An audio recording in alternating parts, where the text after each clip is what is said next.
Hey everybody, welcome to episode 2 of the Playbook presented by Team FYN Sports. I'm your host Jake West, joined as always by Tim Towe, my co-host. Tim just got done with the Rebel wrap-up. Went a little long today because you had all the middle schoolers on. We can go ahead and touch on the middle school Super Bowl being tomorrow if you want to go ahead and lead with that. Yeah, absolutely. So you've got the 8th grade Fannin County's playing White County in the middle school Super Bowl. The 7th grade Super Bowl is both games are going to be at White County tomorrow. So you've got the 7th grade Super Bowl, middle school football. It's hard to believe, the season's over for middle school football. So, hopefully we can make it there with no cancellations and the teams get to play their championship games. But the 7th grade Super Bowl, you've got the Pickens Dragons playing the Lumpkin Indians. They tied in the regular season, Jake. And they'll be playing tomorrow at 5 p.m. at White County. Then at 6:30, Fannin will play White County. So excited for those games tomorrow. I'll be there in attendance. Looking forward to seeing some football. We just had the Fannin middle schoolers. I think they're excited and ready. And we'll touch on it later in the show. A few teams have been shut down, but it's good to see that these kids have finished their season despite all the uncertainty surrounding it when it started, and they'll get to play for a championship tomorrow. Yeah, gives a lot of hope for the varsity team for sure. Guys, we encourage you to go ahead and make the trip, especially seeing as how this week there's not going to be the highly anticipated Fannin at Copper Basin game. So your Friday night will be open. You might as well fill your Thursday night with some football while you can over in Cleveland. Last week, our Team FYN Sports Games of the Week we picked were Pickens at Cedartown, Lumpkin at Gilmer, North Georgia at Copper Basin, North Hall at White County, and Fannin at Pepperell. Tim, that was a great slate of games we had last week. I think the only game we didn't get to talk to on the show last week was North Hall at White County, and that was, some might say, the best game of the week. Absolutely.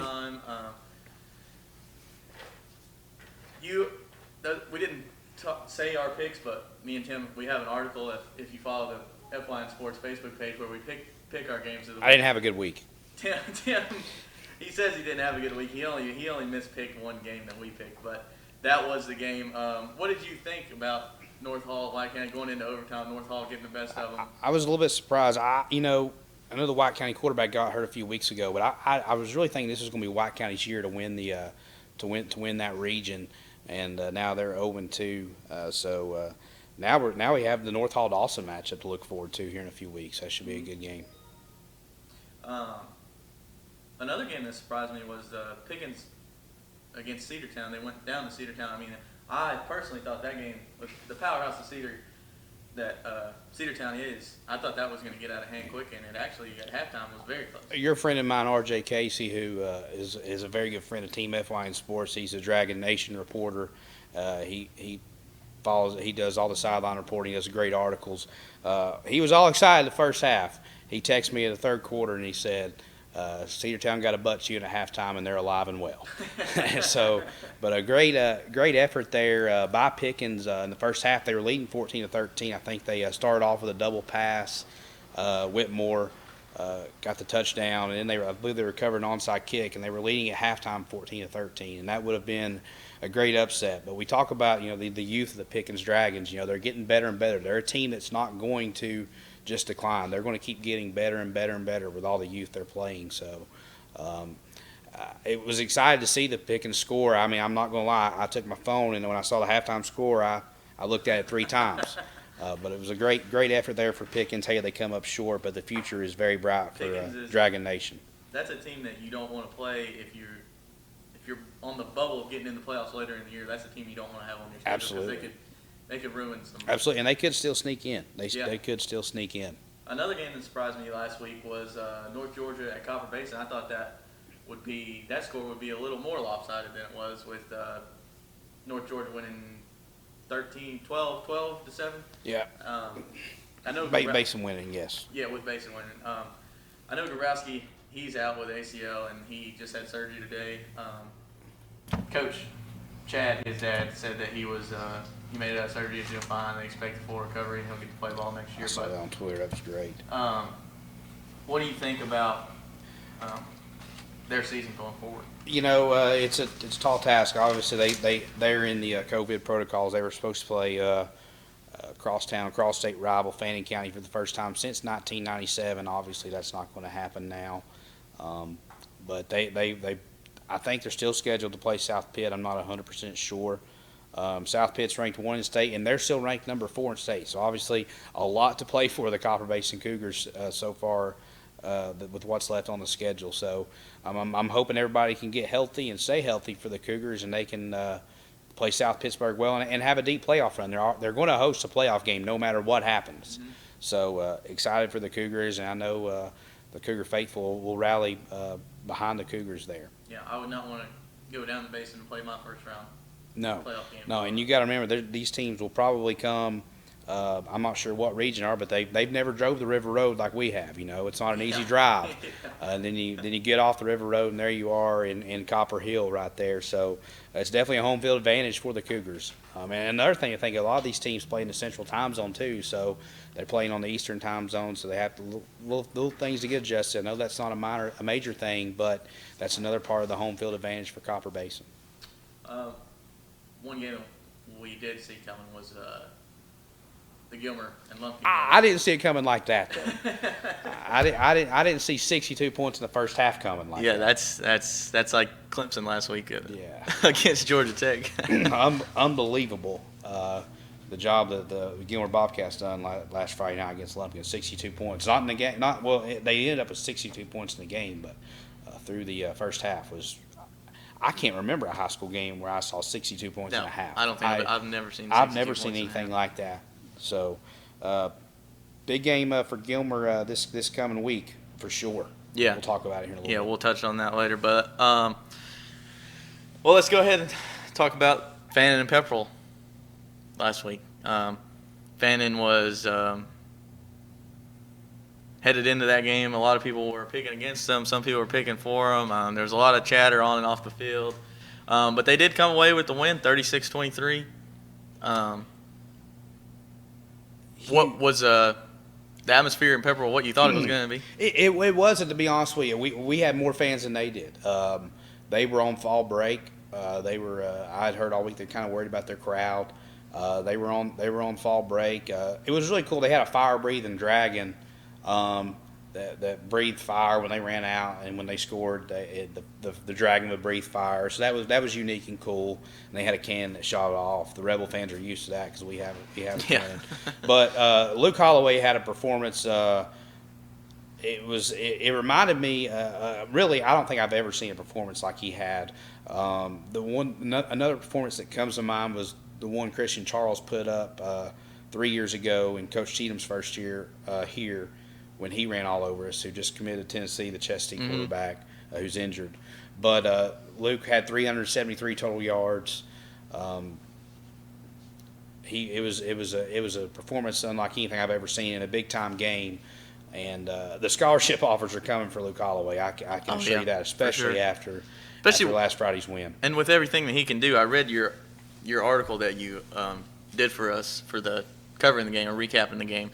I saw a lot of Luke Holloway punts pinning them deep in the. Yeah, he had a great night in their own territory. And I can be hard on Luke because I know Luke and his family real well. But Luke had actually, he was named All-State punter, and he's actually kind of struggled a little bit the first of the year punting. Yeah, he didn't struggle against Pepperell Friday night punting. He done everything right against Pepperell on Friday. He had 2 great punts that really flipped the field position and helped pin us back and put our defense in position to make great plays as well.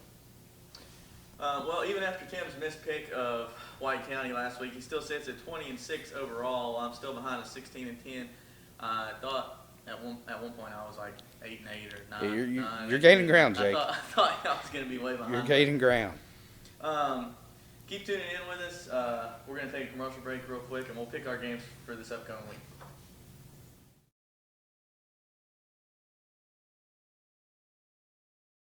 At Ingalls, we know that school is a little different this year, with virtual learning and working from home. But we have continued to donate to our Tools for Schools program, just like always. And all our participating schools will have those funds waiting for them when the bell rings this fall. Okay, who can tell me the difference between molarity and molality? In the meantime, Ingalls has everything you need to make this school year a little easier. Ingalls, we're with you every step of the way.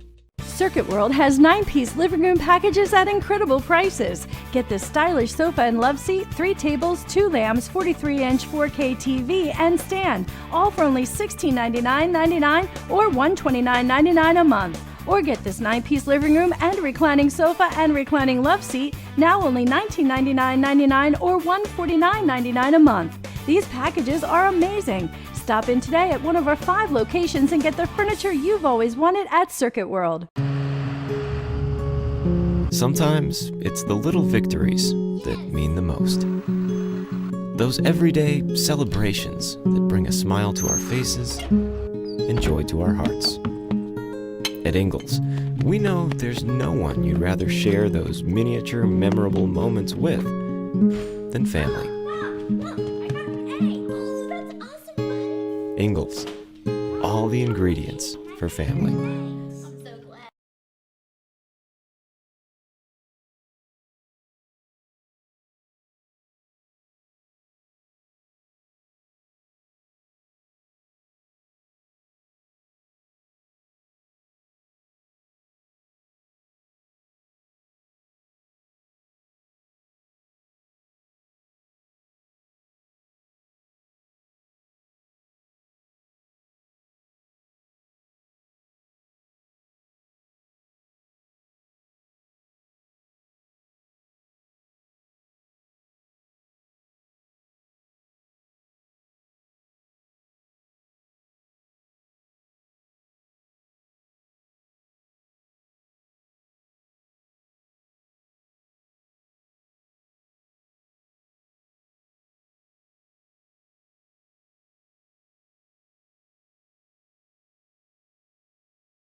Hey everybody, welcome back to episode 2 of the Playbook, presented by Team FYN Sports. I'm your host, Jake West, with Tim Towe with me. Tim, let's go ahead and get into this coming week's games.